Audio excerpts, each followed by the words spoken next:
All right, so me and you are going to be best buddies today. We're going to treat each other nicely. It will be okay. I'm sorry.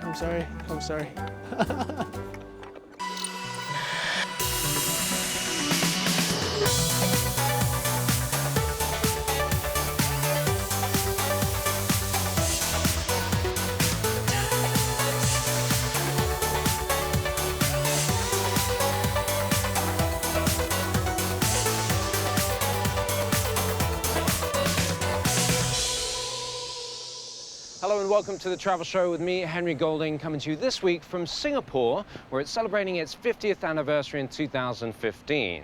Now, the city is on a high, but the amount of people coming here is getting lower. So we ask why and how might Singapore bring back those numbers? That's coming up in a moment, but also here's what else is coming up on this week's show. Don't look down. Trending travel takes your screen a long way up a cliff.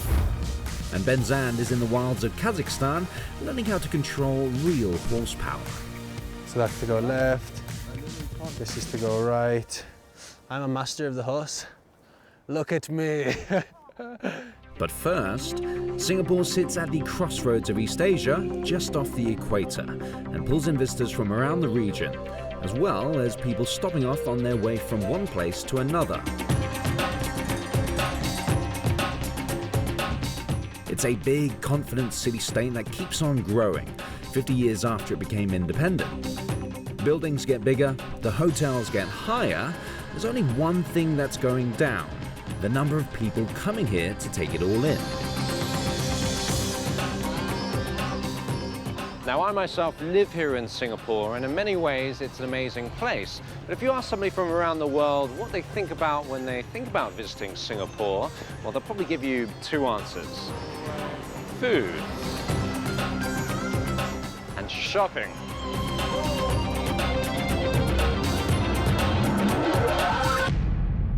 And that's part of Singapore's problem.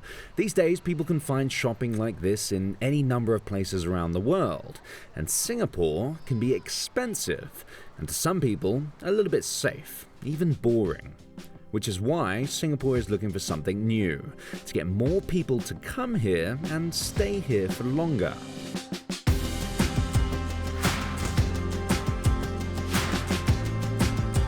Now, this spectacular building could be part of that answer. This is Singapore's brand new National Gallery, and when it opens in a couple of weeks to the public, it might be bringing a new type of visitor, one that's looking to feed their mind.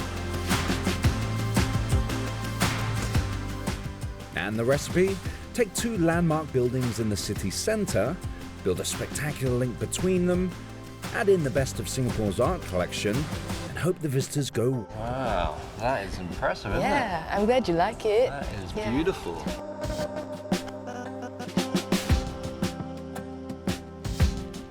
The biggest thing that I've sort of noticed is that span.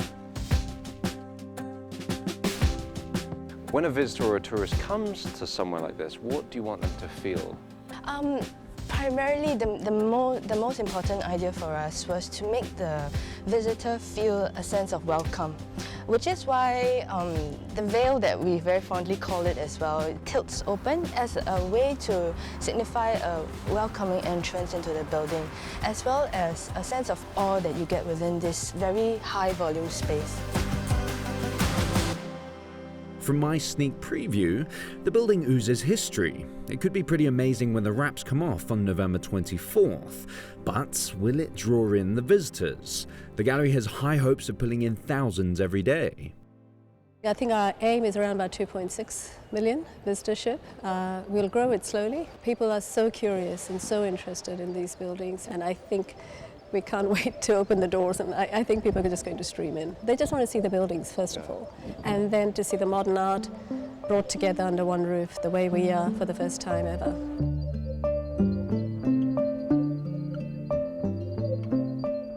Singapore's far from the first place to build a landmark art gallery to pull in visitors. Think of the Guggenheim in Bilbao or the Museum of Islamic Art in Doha. This building is spectacular, but what might really make the gallery stand out is its art collection.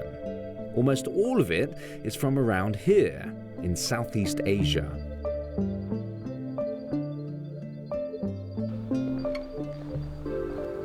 That looks very grand indeed.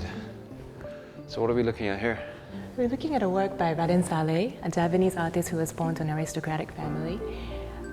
He spent quite an extensive period of time in Europe, and this was made in 1849, and it's the largest painting ever to be made by this artist, and will be the largest painting that we'll be displaying in the gallery.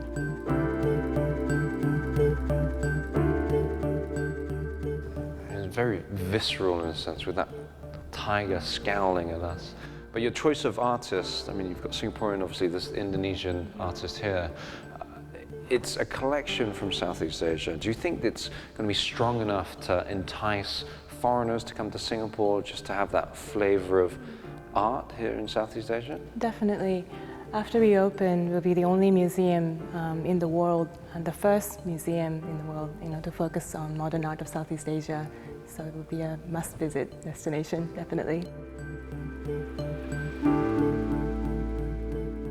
When it opens, the National Gallery isn't going to be the only art show in town. Far from it. I'm on my way to another brand new gallery which started its life in Paris.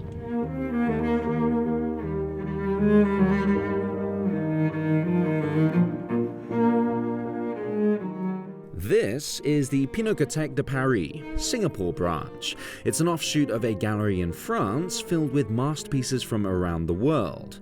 And since it opened earlier this year, it's been bringing in visitors from around the world. A week or so ago, we had an Australian, obviously an art collector, because one of our museum docents were absolutely amazed that he walked through this exhibition room, this gallery, and was able to actually say for almost every art piece that I think this is worth X million dollars or this is worth X $100 million to his partner. So from that we know that there are individuals who have actually flown.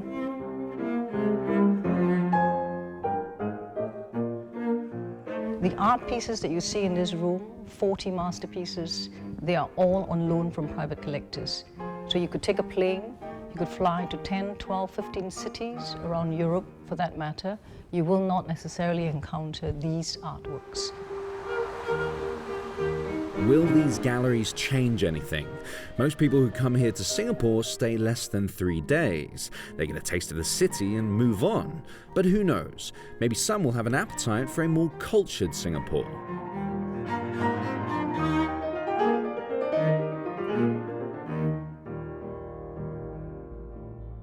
Time now for the travel show guide to getting by in Singapore, away from those galleries. Your first and last taste of Singapore is likely to be Changi Airport, and could also be one of the most memorable. Maybe take time before you fly to take in 1,000 butterflies, or a last bit of Singapore sun by the open-air pool. Outside in Singapore can sometimes get very smoggy, especially during forest fire season in Indonesia, which is only a few kilometers away. So if the air's polluted outside, then do what the Singaporeans do. Head inside and stay there. When it rains in Singapore, it really rains, and its position by the equator means it's hot and humid, so it's not the best place to walk around. Our advice? Rise above it on Singapore's city transit, the MRT. Overground or underground, the trains have air conditioning, move you around the city quickly, and keep you dry. Or cool down by getting wet. This is called a flow rider, and it's on Sentosa Island, Singapore's playground. It's like surfing, but without taking to the sea. You'll probably draw a crowd, so do try to stay on your feet.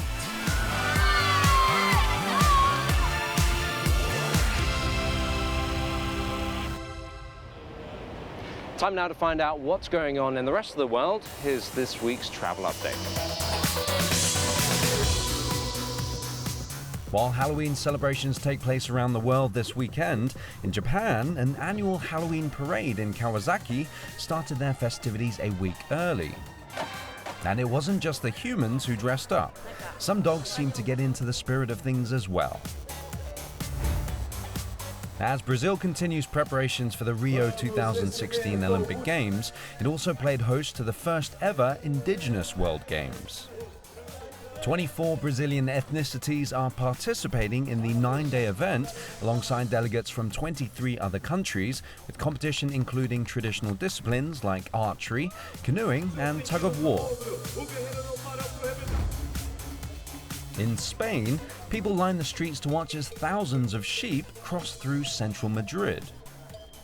Shepherds were using their right to use traditional routes to make the annual migration to warmer grazing lands in the south of the country.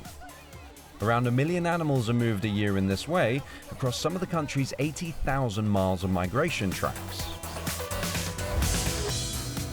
And here in Singapore, as celebrations continue for the city-state's 50 years since independence, the Singapore River Festival put on a dramatic show.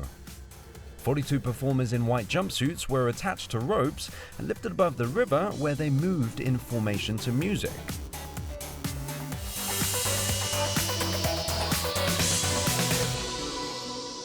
Well, stay with us because there's lots more to come in the program. Ben learns that in Kazakhstan, it's better not to cross a horseman.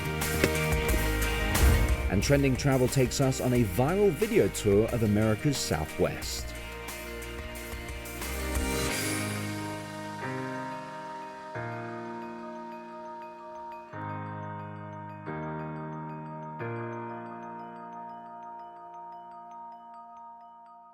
The Travel Show, your essential guide wherever you're heading. Hello and welcome to Trending Travel, where we explore what's hot online in the world of travel. I'll be bringing you through those essential apps, videos and blogs to take with you when you leave home. Let's begin by taking a look at the top stories that have caught our attention online or on social media this month. World Tourism Day set social media buzzing with posts celebrating tourism around the world.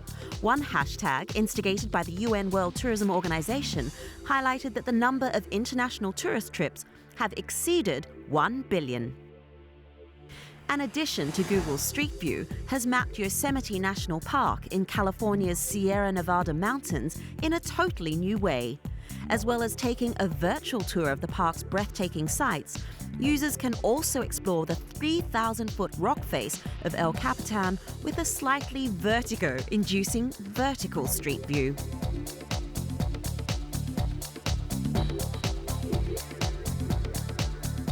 A risky trend has swept social media this month called extreme phone pinching. People on Instagram and Twitter are posting pictures of themselves all around the world holding their phones with just a pinch of their fingers in precarious places. The more chance of the phone being destroyed, if dropped, the better. Of course, we don't recommend you try this at home, or anywhere for that matter. When a 900-foot glass-bottom bridge opened in China, it was perfect for those dramatic Instagram posts. Well, then it cracked, and people were quick to take their reactions to Twitter. An American who wrote 100 observations about England from his recent visit in a Facebook post has seen it go viral. In the light-hearted post, Scott Waters explained that his observations came from time spent mostly in small towns in England. The post had generated dozens of comments. It's been liked over 150,000 times and shared by over 80,000 Facebook users. We asked Scott what it was like to have his post go viral. I was completely surprised. I had no expectation. This was a lark just for a few of my friends and family, because I always write funny things, and when it passed 2,000, I thought maybe something strange was happening. My cousin started this list off when he told me that he has doorknobs older than America. And so I wrote that down and it went on from there. And what I really liked is a lot of people said it made them proud to be British. So that was nice. We love staying connected with you all online. And don't forget, we're on Facebook, Twitter and email. And you've been sending us some great stuff this month. Your photos have been coming in from all around the world, especially on Tuesdays, with the Twitter hashtag #TravelTuesday. We're putting up loads of pictures as well as exclusive travel show content and keeping you up to date with the top travel stories on our Twitter and Facebook pages. Do check them out.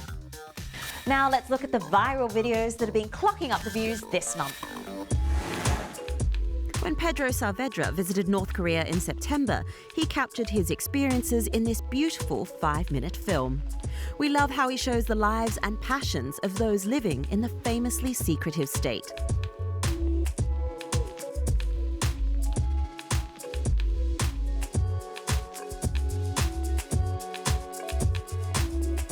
And across to Arizona, where Julian Triber and friends filmed their 3,000-mile journey through the incredible landscape of America's Southwest. He said it involved a lot of early mornings and late nights, but the results are breathtaking.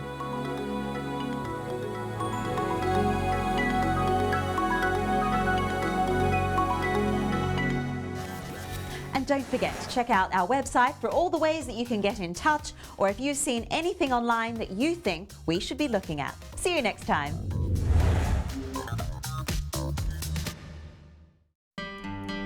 Finally, this week we're taking a trip to southeast Kazakhstan in Central Asia.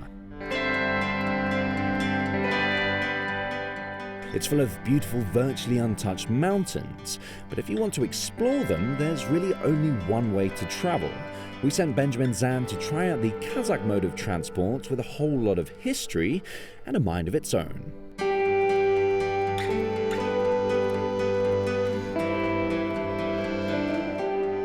It's been said that no hour of life spent in the saddle is wasted. If that's true, then the people living here have some seriously fulfilling lives. Horses are a huge part of the history and culture here. It's thought that Kazakhstan might be the place the horse was first domesticated over 5,000 years ago. It's fair to say, unlike the locals here, I am not a natural horseman by any stretch of the imagination. I tend to see horses as cars with brains, which is slightly terrifying. But travel is all about pushing yourself to the limits, so today I'm going to become a horse master. And as I work for the BBC, it's all about health and safety. But sadly, in Kazakhstan, nobody really wears helmets, so the only compromise is this fireman's helmet, which looks a bit ridiculous. My guide for today is Aybek Uteganov. So why do you need a horse to take a tour around here? Это у нас лошадей здесь весь дорогу, каждый камень, каждую тропинку знает. Здесь местность все хорошо знает, поэтому мы используем эту лошади. И мы без лошади здесь жить трудно у нас. Time to get acquainted with my ride. All right, so me and you are going to be best buddies today. We're going to treat each other nicely. But I don't think I gave a very good first impression. It will be okay. I'm sorry. Time for the first challenge. Actually getting on the thing. Actually pull its hair. So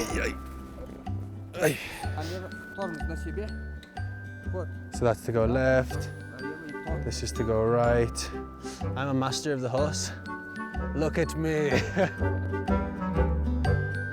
What is his name? Orlik. Orlik. Oh, she actually responded. Hello, Orlik. This is good. I'm actually doing something. It's driving. Yes. Finally, we were off. We were on our way to the shore of one of the 3 Kawasaki lakes, and my faithful steed, Orlik, was making easy work of what seemed to be some pretty treacherous terrain. All right, so a few minutes in, and it is going well. We've got a beautiful lake. The horse hasn't killed me yet. The beautiful thing about horses is that they also don't want to die. So I think it's gonna go okay. And I'm getting the hang of it. I'm currently riding with one hand, so yeah, I'm a master. Oh. The horses here generally aren't actually owned by the tour companies. They're rented from local villagers. It's a good way for them to make money.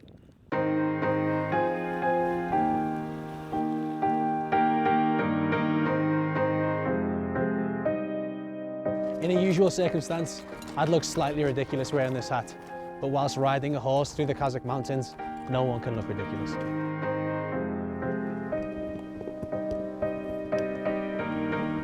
This is amazing. And you can definitely see why you'd need a horse to get around here. No car could make it down these tracks. But Orlik did me proud.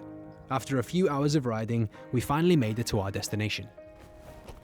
So I've successfully made it to one of the Kawasaki lakes, I've ditched my fireman hat and now it's just time to admire this view. And seriously, what a place. I'm basically by myself and it's beautiful. And after about an hour spent on my little horsey friend, I've definitely came to understand the Kazakh love for those things. It's clear that horses are a huge part of Kazakh culture, but they don't just ride them here. Oh no. Before leaving the country, it's time to check out some guys who do things on horses that I definitely won't be trying myself. This is the Nomad horse stunt group.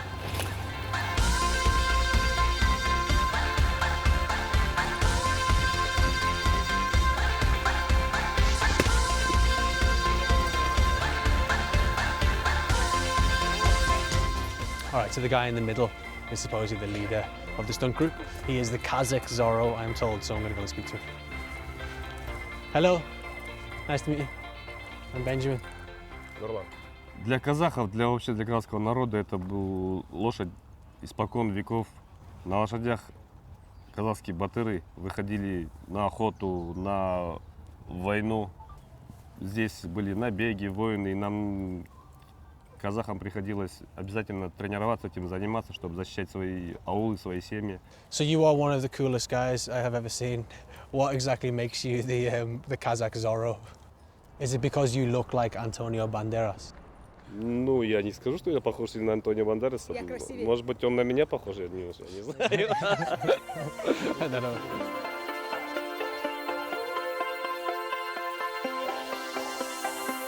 Okay, so my time with horses has not taught me this, but it's taught me that they are definitely man's best friend here in Kazakhstan.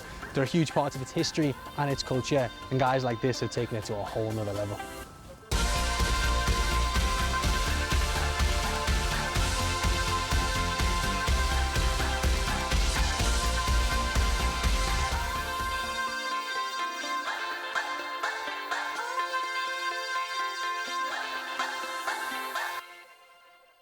Well, that's just about it for this week, but join us next week if you can, when... Crystal Arwood heads to LA and hits the street of this car-loving city on 2 wheels. This is amazing. It's like reclaiming the night, reclaiming the streets. But in the meantime, have a look at the bottom of your screens, as those are our social media handles, where you can either follow or drop us a message here on The Travel Show whilst we're on the road. Don't forget you can use the hashtag TravelTuesday and send us all of your favorite pics from your journeys. But in the meantime, from me, Henry Golding, and the rest of the Travel Show team here in Singapore, it's goodbye.